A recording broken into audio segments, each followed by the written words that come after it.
C'est un soin qui est donné à un patient qui est en fin de vie et qui en fait la demande. Donc, un patient qui est en fin de vie, qui a des souffrances intolérables, qui ne peuvent pas être soulagées par d'autres moyens et qui veut abréger sa vie parce qu'il ne peut plus supporter ces souffrances-là, peut obtenir l'aide médicale à mourir. Donc, quand s'il répond aux critères, on va déterminer avec lui, avec sa famille, la date où l'aide médicale à mourir va être administrée.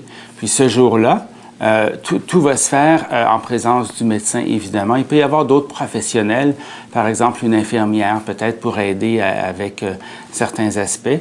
Donc, tout va se faire par le médecin. Donc, il va y avoir une voie intraveineuse qui va être installée pour tout donner par les veines, les médicaments. Donc, on donne 3 médicaments différents.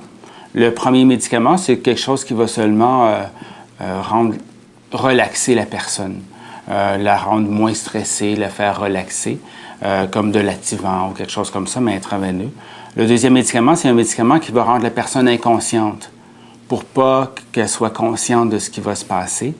Et le troisième médicament, une fois qu'on s'est assuré qu'elle est vraiment inconsciente, on va donner le troisième médicament qui, lui, va bloquer les muscles, donc va causer un arrêt respiratoire finalement. Donc la personne va arrêter de respirer, puis c'est ça qui va causer la mort. Donc, évidemment, on s'assure que la personne est inconsciente avant de donner ce médicament-là pour s'assurer qu'elle ne ressente pas l'arrêt respiratoire. Puis, une fois que tout ça a été donné, habituellement, le décès va survenir. Tout le processus va prendre 15 ou 20 minutes. Donc, le médecin va évidemment être présent tout le long, va rester aussi jusqu'à la fin pour s'assurer que la personne est décédée puis constater le décès.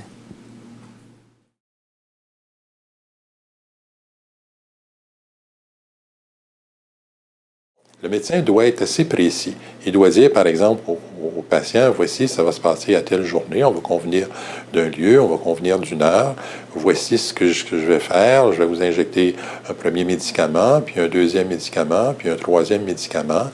Le troisième médicament va provoquer votre décès. Il peut y avoir, voici ce qui va se passer, là, vous allez, au bout du compte, vous allez décéder. Voici les conséquences, voici les risques qui peuvent être associés.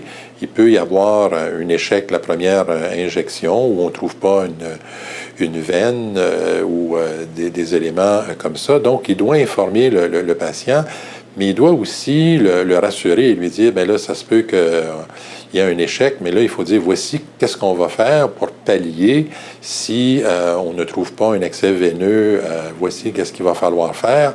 Donc, le patient doit être informé de ces risques, je dirais des risques spécifiques.